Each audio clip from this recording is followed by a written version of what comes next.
Bridal Craft, The Wedding Mall, Pan Bazaar, Tirur.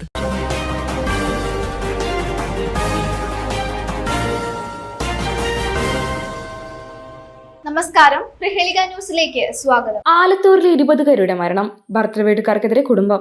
ആലത്തൂരിലെ 20-കാരി അസ്നയുടെ മരണത്തിൽ ഭർത്തൃവീട്ടുകാർക്കെതിരെ ഗുരുതര ആരോപണങ്ങളുമായി പെൺകുട്ടിയുടെ കുടുംബം രംഗത്ത്. എലിവശമുള്ളിൽ ചെന്ന് ചികിത്സയിലിരുന്ന അസ്ന ഏപ്രിൽ 6-നാണ് മരിച്ചത്. എന്നാൽ ഇത് ആത്മഹത്യയല്ലെന്നും ഭർത്തൃവീട്ടിലെ കൊടിയ പീഡനങ്ങളെ തുടർന്നുണ്ടായ ദുരൂഹ മരണമാണെന്നുമാണ് മാതാപിതാക്കൾ ആരോപിക്കുന്നത്. അസ്നയുടെ ഭർത്താവ് അബ്ദുറഹ്മാനും മാതാവും ചേർന്ന് പെൺകുട്ടിയെ നിരന്തരം മാനസികമായി പീഡിപ്പിക്കുകയും ചൂഷണം ചെയ്യുകയും ചെയ്തിരുന്നതായി കുടുംബം പറയുന്നു. പഠനത്തിൽ മിടുക്കിയായിരുന്ന അസ്നയെ വൈകിയാണ് +2-ന് ചേർത്തത്. പരീക്ഷയിൽ മാർക്ക് കുറയുമെന്ന പേരിൽ പെൺകുട്ടി ജീവനൊടുക്കിയെന്ന് വരുത്തി തീർക്കാനാണ് ഭർത്തൃവീട്ടുകാർ ഇപ്പോൾ ശ്രമിക്കുന്നതെന്ന് മാതാപിതാക്കൾ കുറ്റപ്പെടുത്തി. പഠന സംബന്ധമായ സമ്മർദ്ദങ്ങൾ അസ്നയ്ക്ക് ഉണ്ടായിരുന്നെങ്കിലും അവർ ഒരിക്കലും ആത്മഹത്യ ചെയ്യില്ലെന്നും കുടുംബം ഉറപ്പിച്ചു പറയുന്നു. സംഭവ ദിവസം അസ്നയ്ക്ക് അസ്വസ്ഥതകൾ ഉണ്ടായതും ആശുപത്രിയിൽ പ്രവേശിപ്പിച്ചതും ഭർത്തൃവീട്ടുകാർ തങ്ങളെ അറിയിച്ചില്ലെന്ന് സംശയങ്ങൾ വർദ്ധിപ്പിക്കുന്നു. വിഷം ഉള്ളിൽ ചെന്ന് വിവരം മറച്ചുവെച്ച അവർ അസ്ന മരിച്ച വിവരം പോലും പിറ്റേ ദിവസമാണ് തങ്ങളെ അറിയിച്ചതെന്ന് മാതാപിതാക്കൾ ആരോപിച്ചു.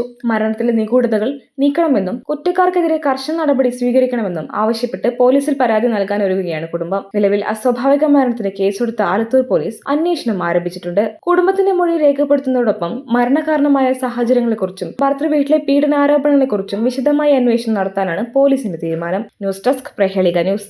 നൂറ്റാണ്ടിന്റെ പാരമ്പര്യവുമായി സ്വർണ്ണാഭരണ വിപണന രംഗത്ത് നിങ്ങളുടെ ഇഷ്ട ജ്വല്ലറിയായ മെജസ്റ്റിക് ഇപ്പോൾ കൂടുതൽ പുതുമയിൽ കൂടുതൽ കളക്ഷനിൽ wedding section, diamond section, light weight area, silver and watches section, light weight rose gold ആഭരണങ്ങളുടെ ഏറ്റവും പുതിയ കളക്ഷനുകളുമായി മെജസ്റ്റിക് ഓറിയോ കളക്ഷൻ.